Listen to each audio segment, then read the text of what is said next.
Now let's head into Chapter 2 of Griffin's On Human Rights. Chapter 2 is the first step in an account of human rights. So we're still following Griffin along as he's laying out his preliminaries and exploring concepts. And we'll see that, some of his discussions, they're always interesting, but some of them are somewhat unsatisfying at this point because they're still in, shall we say, the early stages. Some of them are even rather embryonic, if I may use that term in this concept text, because, it's not always clear what he's getting at, but it's a start. So I'm going to look in this video at sections 2.1 and 2.2. 2.1 gives us a little bit on method. And he says, well, when we start, remember we saw that the concept of human rights is indeterminate, right? And we looked at various kinds of, or the fact that indeterminacy comes in degrees, and sometimes it's a big deal. Sometimes it's not. But he thinks that, as we've said, that the indeterminacy in the concept of human rights is a big deal. But we still can't get rid of it. So if you need, go back to those earlier videos and refresh your memory about the indeterminacy of human rights. But basically, he's trying to flesh it out.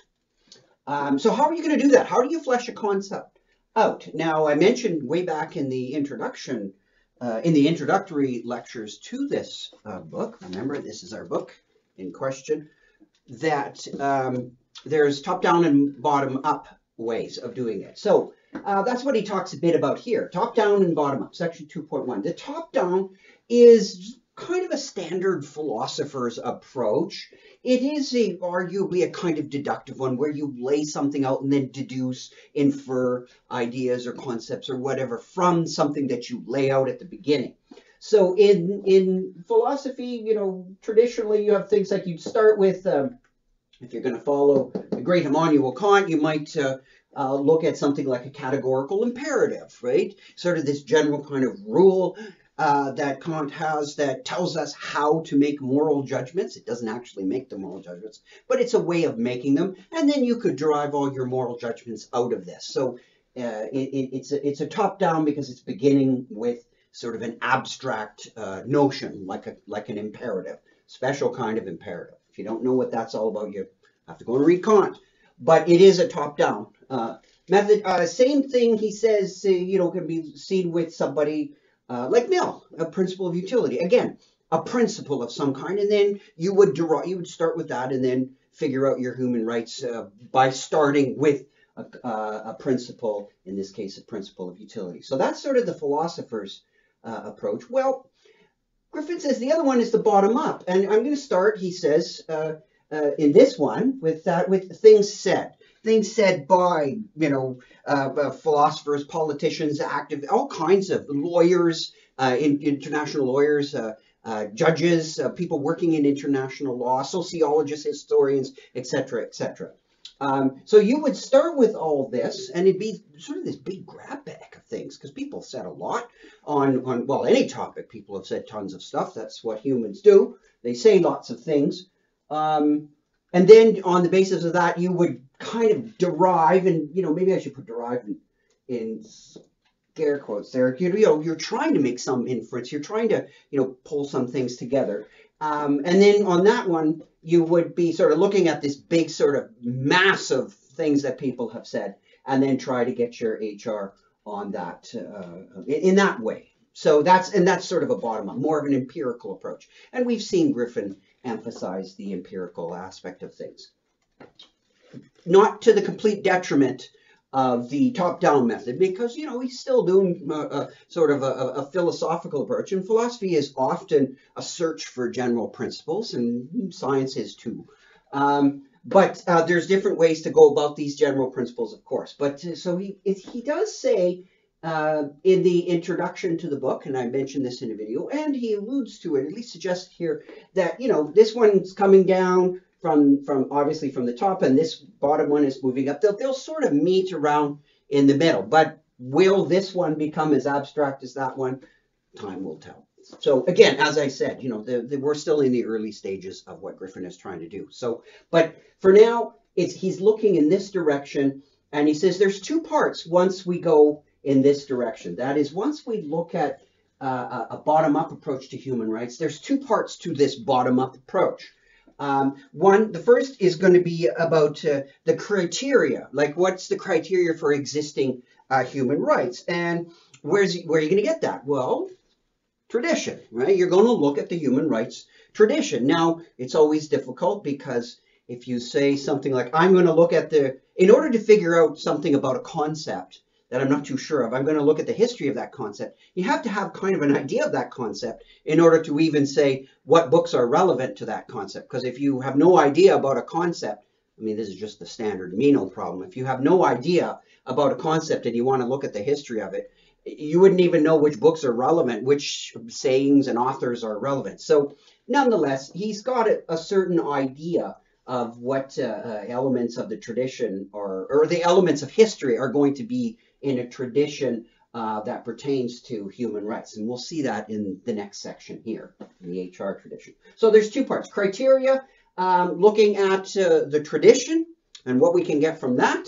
And then the second part is basically recognizing, as we've seen already, that Griffin has suggested it earlier, that the tradition gives us an indeterminate concept of human rights. It doesn't really completely flesh it out. And we had all these discussions of Griffin's earlier about intention and extension and et cetera, et cetera.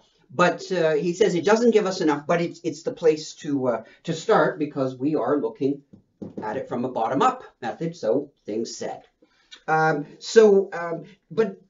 But still, it's not like, we can just go anywhere with the things said. There are constraints. So he says that there's some stipulation in the adding the rest, but we don't just add anything we want, right? So the tradition is going to give us some ideas. We can have some creativity within it when we add the rest, but it's not that we can just add anything that we want. So he says there's stipulation under constraints. And in that sense, the constraint of tradition, meeting practical needs. So it's not that just anything will go, it's within constraints. And so you can think of this notion of stipulation within constraints like also in art, right? If you want to write a novel in a certain kind of tradition, you'd be reading what other novelists have written in that tradition and understanding how that tradition works. And then you do your own thing within those confines, but you're still being creative, but within your own, within those confines of a tradition. So, and also he says that adding the rest has got to cohere with other parts of our thought. And if you recall back in the early videos that I was making on this book, he did say that he wants the notion of human rights to cohere with our best theories of ethics. So there are going to be constraints on this, on the way we come bottom up to quote unquote derive human rights. Okay, so now that we've got the basic idea, we're looking for human rights, we're looking at things said, this bottom up approach, and the two parts, the criteria, which, as he said, it's going to come from the tradition. Well, there we go. So we look now at section 2.2, which is the human rights tradition.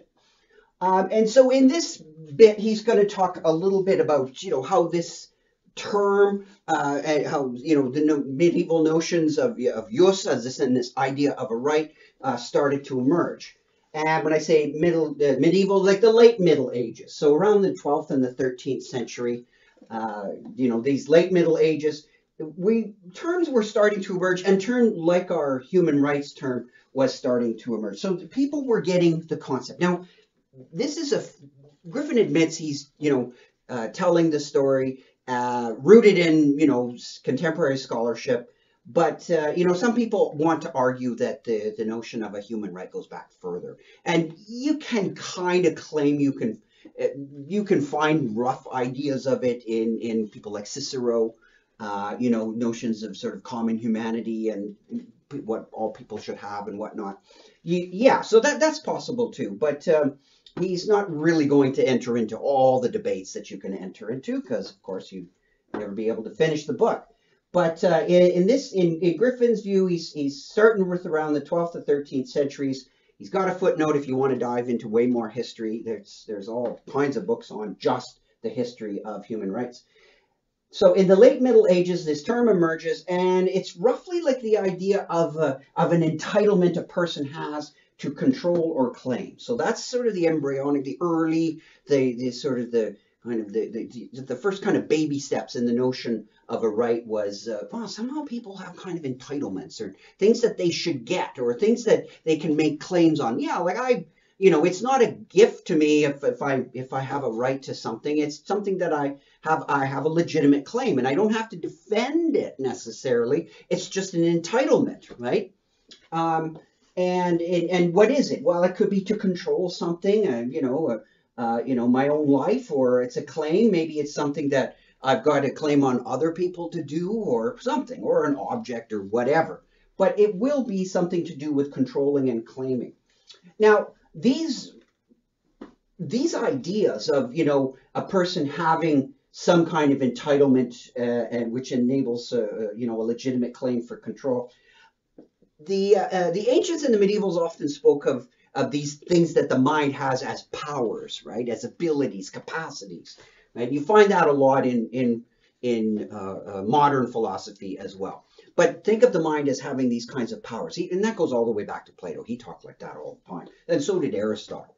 Right? The whole notion of a faculty, right? We tend to think of that in terms of a university. I teach in a faculty of philosophy, but the mind has faculties. These are special powers, like a faculty of judgment, or a faculty of intuition, or a faculty of reason. These are like certain kinds of powers that are in the mind. Okay, so what did we have? Well, this entitlement. This is sort of it was starting. Notice I used the term person. Wasn't just anything. Like you wouldn't say that, but some did, but we'll kind of put that to the side. But you wouldn't say something like a table has a claim on something, or a book has a claim. Maybe a book can record claims, but you wouldn't say that this object has a claim on things. It'd be kind of odd to say that. But some thinkers thought that you might be able to construct that. So what I'm getting at here is that this control claim is something that's possessed by a person, right? So you're right away identifying it with some kind of subjectivity, right? Not something like an inanimate object, and not necessarily just any kind of creature, but a special kind of creature, one that exhibits subjectivity in a certain kind of way, right? So dogs can exhibit subjectivity, cats, and human beings. So right away we're tying it to the notion of in its early stages, it's tied to some kind of subjectivity of person. All right, what kind? Well, rationality, right? The old definition. Man is a rational animal, right? So a kind of animal, but equipped with some special faculty, a power of reason. So this having rationality or reason, as I said, power. Is also, when you think of having a power, it means you can do, like when something has a power, it can do something, right? And when a subjective entity, when a subjectivity has a power, we would say it has a freedom to do something, right? It'd be a little weird if you said my car engine is very powerful, so it's free to do very high accelerations or whatever. You would say it has the power to accelerate rapidly. It has the capacity. But when you start connecting capacities and powers to a subjectivity, we start talking about things like liberty. We use terms like liberty and freedom. So having a rationality, a reason is a kind of power. It's a freedom to do. Well, do what? Well, clearly there's lots of things, and Aristotle was very big on recognizing this, that you don't have the freedom to just do anything. But for a lot of medieval and modern thinkers, it really was this idea that you had a power to create yourself, right?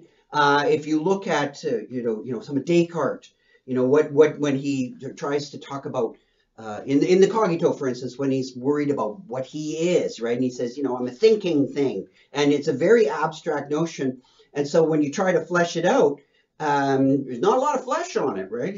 Basically, it's this thing that reasons, judges, wills, and sort of these mental type properties. And the rest it kind of makes on its own. So, and you think about it today, you know, lots of people are concerned about identity and making their own identity. Well, that's nothing new. It might be talked about more than it's ever been talked about, might be more controversial than it's ever been, but the idea of human beings having creative powers to make themselves and make themselves in very radical ways, that's not new. That's actually quite old. So you find that in Descartes, and you find that even in some medieval thought, but not quite to the extent that it is today. But the very idea of human beings having a rational power and then they are very creative in a way other things aren't, that's a very old idea. So in the Middle Ages, and of course, this is a lot of it, what makes it more medieval and what's different from discussions of creativity and identity today, is that this did have a metaphysical context, right? A theological one, not just simply a metaphysical one, but a specifically theological. And theological, remember, the whole notion of theology really is the study of the way that God relates to the world, right? So there's a kind of a notion of a deity and how that deity relates, right, to the world. Well, in this picture, God, and again, this is like, you know, really being very superficial about it, but getting sort of the gist of it. God equips creatures with a nature, you know, like a dog gets a nature, and it works within that nature. So dogs do what they do. They probably have a fair amount of freedom when they run around and play or whatever. But dogs largely behave like dogs, right? And they do standard dog things, and that's why we love dogs. But their range is fairly narrow in contrast to other creatures that we call persons, because persons, according to this older model, have something different, and that's this capacity, this rationality. And we are sometimes referred to as imagio Dei, in the image of God. How? Well, we're creative. We're not creative like in the way that God became creative, because we don't build universes, right? In that sense, we may construct theories of how universes are built, but we don't actually build them. So in this sense, our rationality, though, does give us a lot of freedom. We create art. Dogs don't really create art. Maybe whales sing and create art. Well, that's fine. So maybe they have that kind of rationality, or the higher primates and ravens. They do often exhibits, you know, very sophisticated rational kinds of capabilities in sort of rule, govern, and self-imposed rule, govern behavior. But for the tradition, it was largely creatures have their nature. They sort of live in that kind of universe. But the universe that we live in is rationality, where it's very free. The takeaway from this, the key thing, is that the notion of a rights bearer is a kind of agent with freedom and rationality. And ultimately, rationality gives freedom, and freedom gives dignity. And there's a certain kind of dignity that rational agents, because they're free, they have. And so you can, and this was big, right? Like the Renaissance thinkers were very big on the notion of dignity. And you can think of like the 1496, I believe it is. Yeah, 1496, Pico della Mirandola with his Oration on the Dignity of Man. And what's that all about?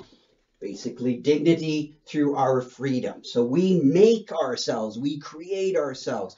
We are creatures that have that kind of freedom, and to create and create ourselves, that gives us our dignity, and that makes us unique. So the rights bearer is linked up with the notion of the agent, and the agent, you know, it goes back and has all this rationality, freedom and dignity and all that. So that's a historical link. It's not inevitable. It's not necessary. As I mentioned earlier, well, could not non-rational agents have a dignity? Then maybe they don't have freedom in the same way.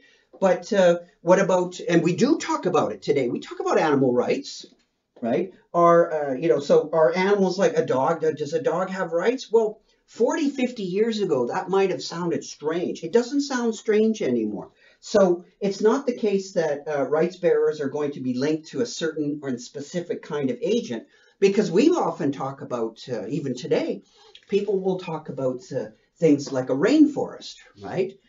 Is it nonsensical to say that the environment has some kind of rights or whatever? Do we have to link rights bearers to strict agents, right? No, we don't. This is a historical association. It can be done differently, but by and large, the tradition that Griffin is picking up really leads down to this. So that's why in the rest of chapter 2, he's going to be exploring this notion of this concept of agent, because that, he thinks, is the key to understanding what we're talking about. And ultimately, remember, don't lose sight of what we're after. We're really first step in an account of human rights. So that's going to go through the notion of an agent. But that's not the inevitable way that it has to go. See you next video.